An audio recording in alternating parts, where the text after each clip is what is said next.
Evan never hurt me in the way people imagine. But he never cared about what I needed. It took me a long time to name that feeling. It didn't hurt right away. It just wore me down, the way someone might open a window in winter and walk off, letting the cold creep into every corner of the house. What finally woke me up wasn't a fight. It was how he kept repeating the same questions. What do you want for your birthday? Or what do you want for dinner? He asked over and over on moments that should have been important enough for someone to remember. But my answers never turned into anything. Whatever I said disappeared the moment it left my mouth, as if it never existed. The story only became clear when I looked back at the time when everything was disguised as peace. Back then, I was Ruth, quiet, observant, not someone who liked to complain. Evan was calm, polite, careful with his words, to the point that people saw him as the ideal husband. We'd been together long enough to believe understanding each other was a solid foundation. But marriage is where every gap gets magnified, and Evan's silence stopped feeling like a personality trait. It started feeling like an absence. In the early months of living together, everything was smooth enough that I thought I'd made the right choice. We hardly ever fought, not because we were a perfect match, but because Evan barely reacted to anything. He nodded, he smiled, he said, "I'll take care of it." But nothing ever happened after that. His kind words drifted away like air. No commitment, no follow-through. Just a polite emptiness, so complete that I sometimes wasn't sure he actually heard me. The first birthday after we got married was when things started to come into focus. Evan asked what I wanted. I told him I liked the red velvet cake from the well-known shop down the street, the one I'd mentioned a few times before. He nodded, then asked me again the next night and again on the morning of my birthday, as if my answer had never been clear enough. I thought he was trying to get it right. I wanted to believe that. That night, he came home empty-handed. He said I was too busy, I'll go tomorrow. Then tomorrow became next week. Then it vanished. I didn't bring it up. I just put on my coat, walked to the small shop near our place, and bought myself a cheaper cake, small enough to fit in my palm. I ate it in silence, not sad, not happy, just aware that something felt off. I wasn't angry. I didn't even know what to be angry at when he hadn't done anything wrong by anyone else's standards. Evan didn't forget me on purpose. He simply didn't hold on to anything about me for more than a few minutes. His carelessness was wrapped in kindness. Put together, the two made it hard for me to speak up. Because if I said anything, I'd look like someone who overreacted to small things. But small things don't disappear. They stack up. When he asked for the 4th time that year, "What do you want for our anniversary?" I started to feel that the question wasn't care anymore. It felt like a default setting. The same way he'd ask, "Did you eat?" while scrolling through his phone. The question wasn't directed at me. It was just something he said out of habit. There were times when I thought, I'd rather he didn't ask anything at all. If he truly cared, he'd remember what I liked. Or he'd choose something on his own, and even if it wasn't perfect, it would have been fine. But asking and forgetting, asking and dropping it, asking and then forgetting again, that hurt in a way I couldn't name. It didn't wound me right away. It just made me feel like I was fading out of the life of the man who slept beside me every night. We still lived like two people who seemed happy. Work, dinner, TV, sleep, no fights, no exhaustion, no drama. But the longer it went on, the more I felt that the silence between us wasn't peace. It felt like the emptiness of a house no one lives in, where everything is still in its place, but no warmth remains. Evan still smiled when I talked about my day. He still said, "That sounds nice." He still nodded at the right moments, but his eyes never stayed on me long enough to truly see me. And I realized I was living in a marriage where everything looked right, but was completely wrong. I started keeping track of the times he asked and then forgot. Not to blame him, but to understand the vague feeling that kept following me. And the more I noticed, the clearer it became. What kills a marriage isn't the arguments. It's when one person becomes invisible, when their needs don't carry enough weight to stay in the other person's mind. By then, I still hadn't left. I stayed watching, waiting for any change, even a small one. But the only thing that changed was me. I grew quieter, colder. And in that cold, I began to understand. Not every kind of hurt is loud. Some are just long stretches of emptiness until you can't feel yourself inside it anymore. After that birthday, I thought I'd gotten used to Evan's kind of forgetting. But really, I'd only gotten used to finding excuses to let it go. The light chill between us didn't fade. It spread into the moments that were supposed to matter most. It wasn't a tragedy. It felt like a thin crack running across a mirror. You don't see it right away, but every time you touch it, it spreads a little more. On our first anniversary, Evan asked again what I wanted. He stood in the kitchen doorway, a glass of water in his hand, and asked in the same calm tone he'd used to check if we needed more paper towels. I gave a simple answer. I want sushi at the place we went on our first night out. It was a famous, crowded spot, but I loved it because that was where we had our first date. Evan smiled and said the line he always said, "I'll make a reservation." That evening, around 7, I heard him typing in his office. No reminder.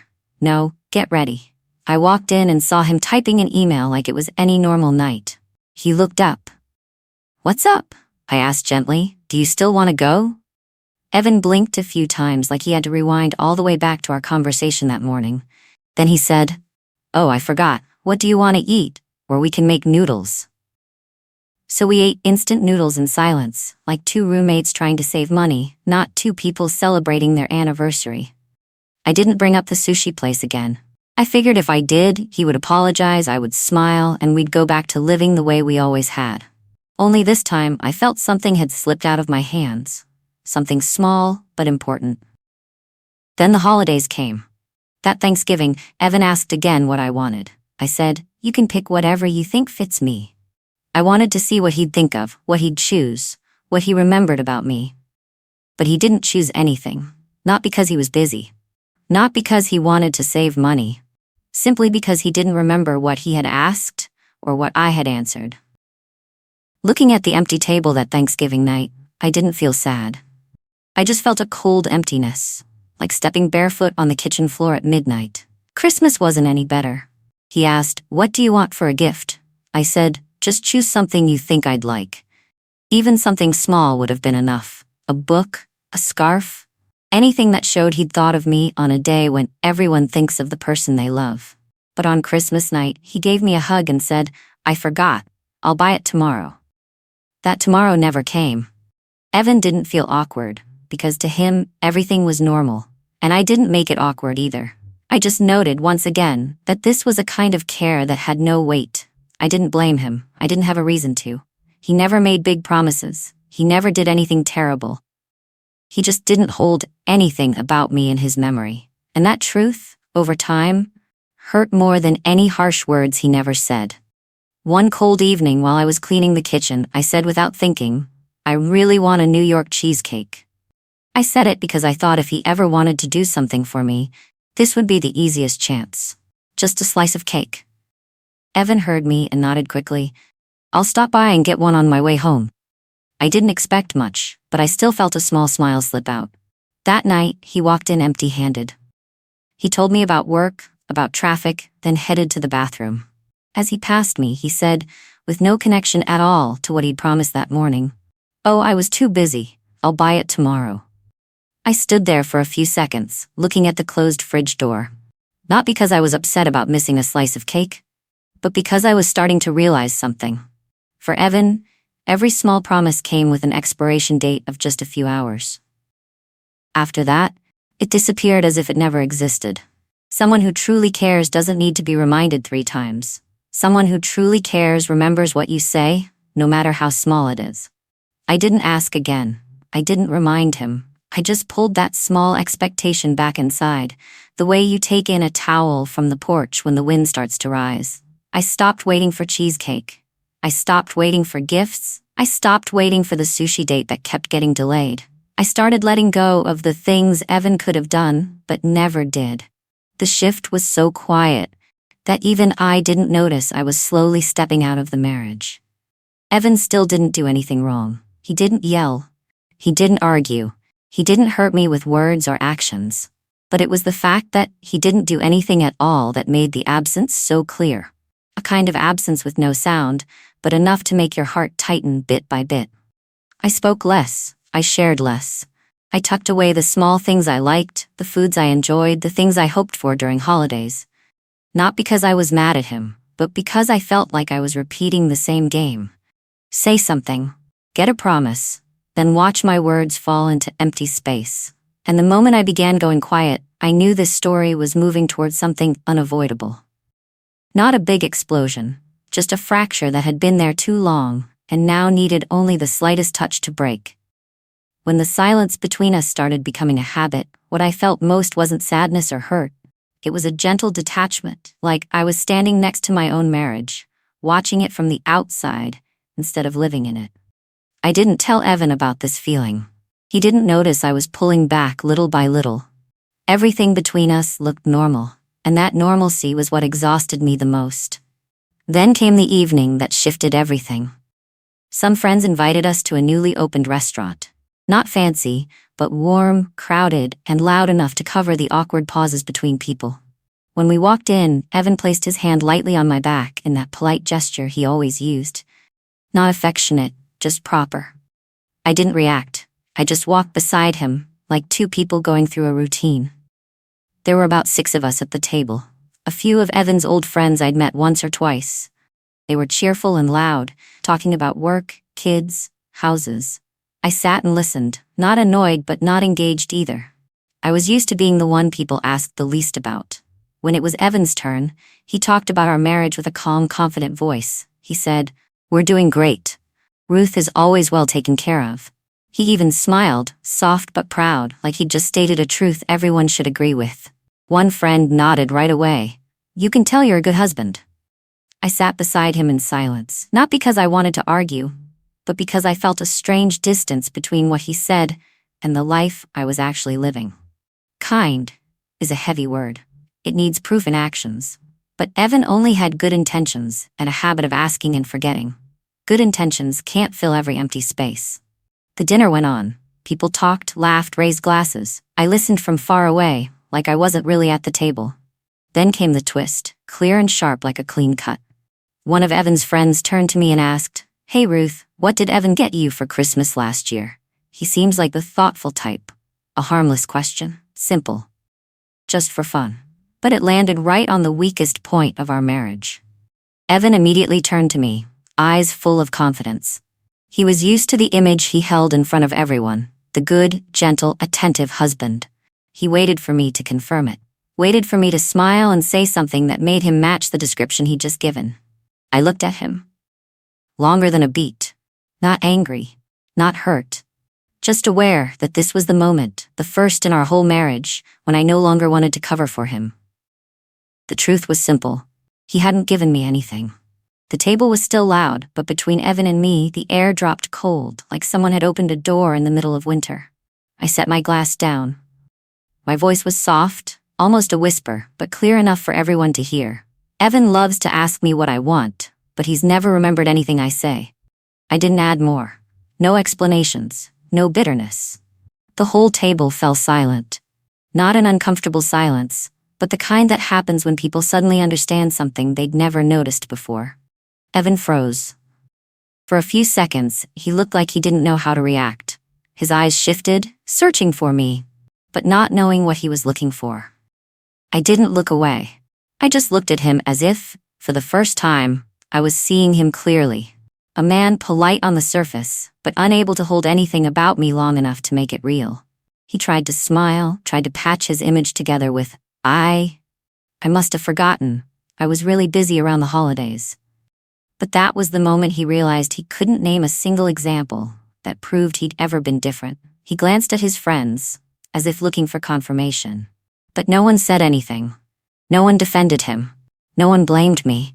They just looked at the two of us, and I knew they'd finally seen what I had known for a long time. Evan's silence wasn't peace. It was the emptiness people ignore so a marriage can look good from the outside. He looked like he was about to say something else, but I gently cut in with one simple line. "It's okay. I'm just telling the truth." I wasn't angry. I wasn't trying to embarrass him. But my words exposed something Evan had never faced. The version of himself he believed in didn't match the way he actually treated me. From that moment on, I could see a small crack in his polite mask. It didn't shatter. It just split. But for someone like Evan, even one crack was enough to unsettle him. The rest of the evening, Evan spoke less than usual. He looked at his glass more than he looked at me. A few times he opened his mouth like he wanted to say something, then closed it again. I didn't ask. I didn't try to smooth things over. I didn't have the energy to protect the false balance we'd kept up for too long. On the drive home, Evan stayed quiet. The streetlights slid across his face, revealing an awkwardness I'd never seen in him before. He wasn't angry that I'd told the truth. He just didn't know what to do with it. I looked out the window. Not hurt. Not relieved. Just aware that I'd been living alone in this marriage longer than I thought. And now that the truth had been spoken in front of others, I felt something clearly. I didn't want to keep living inside the story Evan told. I didn't blame him. I just didn't want to keep playing the role of the wife who was well taken care of in the version of the marriage he'd created for himself. That night after dinner with our friends, the house felt wider than usual. Not wide in a comforting way, but wide in the sense that there was now space between us that no words could fill. Evan walked into the kitchen first and leaned against the counter as if he was gathering his thoughts. I didn't say anything. I waited for him to speak, because this was one of the rare moments when he had no choice but to face what he'd always avoided with surface-level kindness. Finally he said, "I don't know. I didn't think things were like that." I looked at him without blinking. "I never asked for much," I said, steady. "Just for you to remember one thing I ever said." He lowered his gaze, like he was searching the floor for an explanation. But there wasn't one. Because he knew he couldn't blame work or a moment of forgetfulness. His forgetting was a habit, and that habit defined our whole marriage. After that day, I pulled my presence back from the things that used to make me feel small. I stopped reminding him what needed to be bought, stopped hinting about upcoming holidays, stopped talking about the foods I loved. I didn't leave right away. I just stopped trying to fill the spaces he should have noticed himself. My silence, for the first time, wasn't patience. It was a boundary. Evan noticed I was quieter. He tried to start a few conversations, but they fell apart before they became full sentences. He asked if I was okay. I said, yeah, not cold, just true. I was better now that I didn't have to expect anything. A week after the dinner at the restaurant, Evan suddenly came home with a small gift bag. He handed it to me with a look that was half guilty, half hopeful. "I know it's late," he said, "but I wanted to make up for last Christmas." I looked at the bag. Inside was a pretty scarf, not cheap. I didn't react. Not because the gift was bad, but because I could see what was behind it. He didn't do it because he thought of me. He did it because his image in front of others had been shaken. He did it because he needed to fix a detail he believed made him look less like the kind husband. I set the scarf on the table. "Thank you." That was it. No more. No blame. No pretending to be happy. Evan's smile faded right away, but he didn't dare ask what I thought. He knew the answer wouldn't help him. That night, after he fell asleep, I sat alone in the living room. The house was quiet, but this time, the silence didn't bother me. It felt like a soft reminder. I'd lived in this emptiness for too long, and I didn't want to stay in it anymore. I opened the closet and started packing my things. Not much. I'd always lived simply. Everything of mine fit into a few small bags, some clothes, a notebook, the watercolor I liked because it was plain. I didn't cry. My hands didn't shake. Everything felt clear. As I pulled the zipper closed, I heard Evan's footsteps coming from the bedroom. He stood in the doorway, staring at me, shock mixing with fear. "What are you doing?" I looked up, not avoiding his eyes. "I'm leaving." He stepped closer, his voice unsteady. "Ruth, I didn't do anything wrong. If you're upset about that night, I shook my head. "You didn't do anything wrong, but you never did anything right for me either." Bookmark. The words weren't an accusation. They were just the truth I'd spent months trying to phrase more gently. But there was no gentler version. The heart of it was simple. He had never seen me as someone who needed care. He only saw the role of wife and believed he had treated that role properly. Evan opened his mouth, then closed it again, like someone trying to gather the pieces of a model he hadn't realized was broken long ago. I stood up and lifted the bag onto my shoulder. He didn't touch me. He didn't try to stop me. Not because he wanted me to leave, but because he had never known what to do when anything fell outside his familiar reactions. When I stepped out the door, he called my name. Ruth. I turned back. He couldn't say anything else. No apology came out. No explanation would have been enough. He just stood there, looking at the woman he thought he understood, walking away without a sound. I gave him a small smile, not bitter at all. I'm not angry with you. I just don't want to live in a marriage where I have to remind myself I exist. Then I closed the door. Softly. Not dramatic, not theatrical. Just a clear, reasonable action, a few years later than it should have happened. The silence behind that door was the final lock. No yelling, no breaking anything. I simply took back the one thing I could still control, my own presence. And by no longer letting Evan have the power to forget me, I finished the only revenge arc someone like him would never see coming. When I left that house, Evan stood in the doorway like someone who'd just lost something he never truly held in the first place. I didn't look back, but I heard the uneven breath he tried to hide. A sound unlike anything I'd ever heard from him. Heavy, real, far too late. In the days after, he sent a few messages, very short, very polite. The kind people send when they don't know where to start. Are you okay? Or if you need anything, I'm here. I read them. I didn't reply. Not because I wanted to punish him, but because I no longer saw a reason to keep up a conversation I'd already stepped out of. His friends said Evan still seemed normal at work. He still worked, still answered emails, still talked to people the same way. But when he got home, the apartment felt too quiet for him. He'd never noticed the silence before, maybe because he'd treated it as the default background of our marriage. But once I wasn't there anymore, he heard it clearly, almost painfully. An emptiness with nothing to break it, no soft footsteps from me, no cup slightly out of place for him to straighten without thinking. I didn't see him face it, but I knew. Because Evan was the kind of man who only realized something mattered when it was no longer within reach. He didn't understand why everything fell apart so fast, as one of his friends relayed to me. But the truth was nothing fell apart quickly. It only became visible quickly. The crack had been there long before I packed my things and walked out. As for me, I didn't try to patch memories or analyze where I might have gone wrong. I didn't see myself as a victim of that marriage.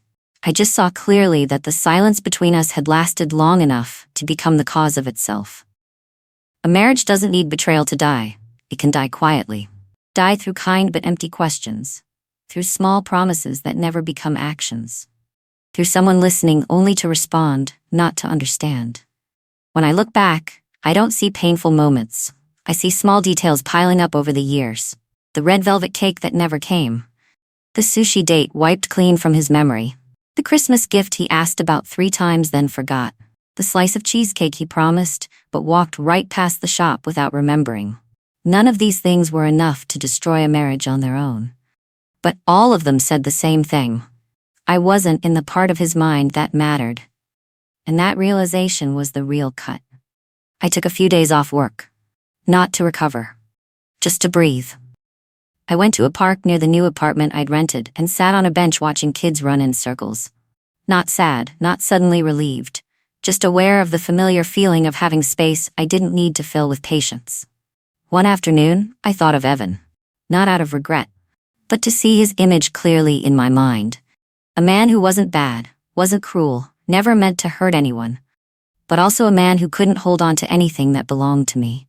He wasn't a terrible person. He just wasn't someone who could walk with me because he always stopped at the surface of everything. When I sat quietly, I realized I didn't regret anything. If there was something that tugged at me, it was that I'd stayed too long thinking fine was enough. But then I reminded myself, not everyone can walk away from a false sense of okay right away. I left when I was clear enough to know I needed to. Time didn't heal things instantly. But it moved me out of the orbit that marriage had kept me in for too long. I took morning walks, bought dinner the way I liked it, bought myself the cake I loved without thinking twice. Those small things didn't make me suddenly happy, but they made me feel present in my own life.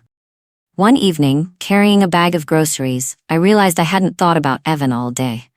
I hadn't checked the messages he'd sent a few days earlier. I hadn't wondered if he was all right. And the surprising part was that I didn't feel guilty. I just saw clearly that leaving that marriage wasn't an act of abandoning. It was an act of returning. I didn't need to look back. I didn't need to perform strength. I just kept walking, and every step felt lighter than the last. The final thing I told myself, looking at that marriage from a distance, wasn't blame or regret. It was a simple conclusion, cold and true. What kills a marriage isn't lies or betrayal. It's when I say what I love and you never hear it.